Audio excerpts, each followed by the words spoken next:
এমন কোন জিনিস যেটার কোনো ওজন নেই তবুও অনেক ভারী, জিনিসটা কি? টেনশন।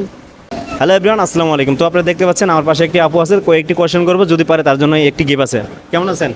আলহামদুলিল্লাহ ভালো, আপনি কেমন আছেন? আলহামদুলিল্লাহ। আমরা প্রশ্ন চলে যাচ্ছি। এমন কোন জিনিস যেটা দিনের বেলা সারাক্ষণ দেখি, রাত হলে স্বপ্নে দেখি, জিনিসটা কি?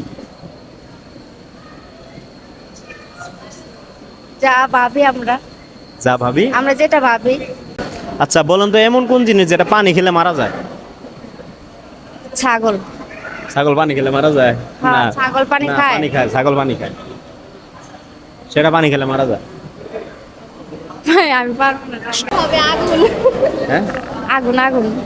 একদম সঠিক। আপু বলে দিছে, তারপরে পারছে, যাক সঠিক হিসেবে তারপরেও নিয়ে নিলাম। পরবর্তী আরেকটি প্রশ্নে চলে যাচ্ছি। বলেন তো, এমন কোন জিনিস যেটা নরম, বিছানায় থাকে, হ্যাঁ, সবাই চেপে ধরে, তারপরেও সে কিছু বলে না, জিনিসটা কি?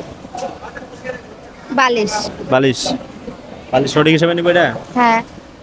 একদম সঠিক। কুল বালিশ। ওই তো বালিশ। একদম সঠিক, সেটা কুল বালিশ। আমরা পরবর্তী প্রশ্নে চলে যাচ্ছি। বলেন তো, এমন কোন জিনিস যেটা গরমে জমে যা আর ঠান্ডা পেলে গলে যা, জিনিসটা কি? কি বলছি? মম। আমি বলছি গরমে জমে যা, ঠান্ডাতে গলে যা। মমই তো। মমই তো। মম না, অন্য কিছু। আমরা পাস করতেছি এটা। আচ্ছা বলেন তো, একটা 36 ইঞ্চি একটি পুকুরে একটি লোকের বউ পড়ে গেল, সে জানে, সাঁতার জানে না, তারপরে উড়াইতে গেল না কেন, বলেন তো?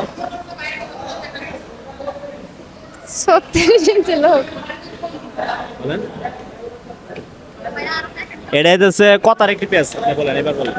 আল্লাহ ভাই, আমার মাথার উপরে দিয়ে যাইতাছে। আচ্ছা, ওটা পাস, ঠিক আছে। এমন কোন জিনিস যেটা কথা বললে ভেঙে যায়, বলেন তো? মন। কিভাবে? কষ্ট পাইলে তো কথা, মানে কথার মধ্যে কষ্ট পাইলে তো মন ভেঙে যায়। তুমি কি বলবা, বলো। নালি বলি। কি বলছেন? মন। মন হ্যাঁ। কথা বললে ভেঙে যায়? ওই তো কষ্টের কথা বললেই তো মন ভেঙে যায়। তাই বলেন তো, এমন কোন খেলা যেই খেলায় মেয়ে ছেলেকে খায়, ছেলে মেয়েকে খায়? আল্লাহ রে, পারি না। একদম সহজ একটি প্রশ্ন। লুডো। লুডো সঠিক হিসেবে নিব? হ্যাঁ। একদম সঠিক। লুডো খেলা, মেয়ে ছেলেকে খা, ছেলে মেয়েকে খা। আপু কিন্তু দুইটি পারছে, আরেকটি পারলে কিন্তু গিফট পাবে। বলেন তো, এমন কোন ঘর যে ঘরে কোনো দরজা জানলা কিছুই নেই, তারপরেও মানুষ ঢুকে যায়, কিভাবে, বলেন? কবর। কবর। কবরে ঢুকে যায়? মানুষ নিয়ে রাখে। মাটি দিয়ে রাখে, দরজা মানুষ নাই। মানুষ দিয়ে রাখে। এটাই সঠিক হিসেবে নেওয়া যায়, ঠিক আছে। যেহেতু আরেকটি উত্তর আছে। এমন কোন জিনিস যেটার কোনো ওজন নেই তবুও অনেক ভারী, জিনিসটা কি? টেনশন। টেনশন। একদম সঠিক। আপুকে অসংখ্য ধন্যবাদ আমাকে সময় দেওয়ার জন্য।